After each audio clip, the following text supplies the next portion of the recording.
ഇന്ന് രാവിലെ വാതിൽ തുറന്നപ്പോൾ തന്നെ നല്ല കോടമഞ്ഞുണ്ടായി കേട്ടോ. അത് നോക്കി ഇങ്ങനെ കൊലായിൽ നിൽക്കാൻ നല്ല രസമുണ്ടായിന്. പിന്നെ അത് നോക്കി നിന്നാൽ നമ്മളെ പണികളൊന്നും നടക്കൂലല്ലോ വിചാരിച്ച് പെട്ടെന്ന് തന്നെ ഞാൻ അകത്ത് കയറി. എഴുന്നേറ്റ് വന്നപ്പോൾ മഞ്ഞൊക്കെ ഉണ്ടായിട്ട് നല്ല മൂടായെങ്കിലും അടുപ്പ് കത്തിക്കാൻ പോയപ്പോൾ കത്താഞ്ഞ് ദേഷ്യം പിടിച്ച് ആകെ മൂട് പോയിട്ടോ. അങ്ങനെ ഒരു വിധത്തിൽ അടുപ്പ് ഞാൻ അങ്ങോട്ട് കത്തിച്ചെടുത്തിട്ടോ, ഇല്ലാതെ വഴിയില്ലല്ലോ. പിന്നെതാ ഞാൻ ചോറിനുള്ള വെള്ളം ആദ്യം തന്നെ ഇട്ട് അരിയും കൂടെ അടുപ്പത്തിട്ടിട്ടോ.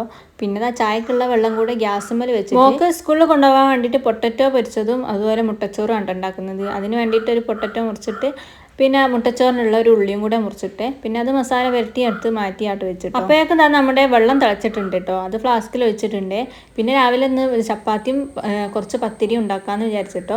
അങ്ങനെ ചപ്പാത്തിക്കുള്ള മാവ് കുഴച്ച് വെച്ച് പത്തിരിക്കുള്ള മാവും വാട്ടി അവിടെ മാറ്റി വെച്ചിട്ടുണ്ട്.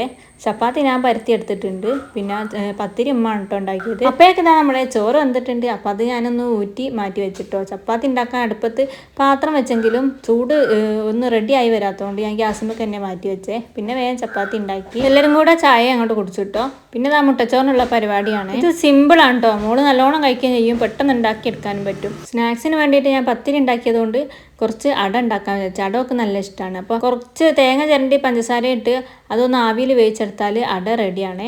അങ്ങനെ രാവിലത്തുള്ള പരിപാടികളൊക്കെ കഴിഞ്ഞിട്ടോ. സ്കൂളിൽ പോകാനുള്ള ഇനിയാണ് ബാക്കി പരിപാടി. അപ്പോൾ ഓക്കെ, ബൈ.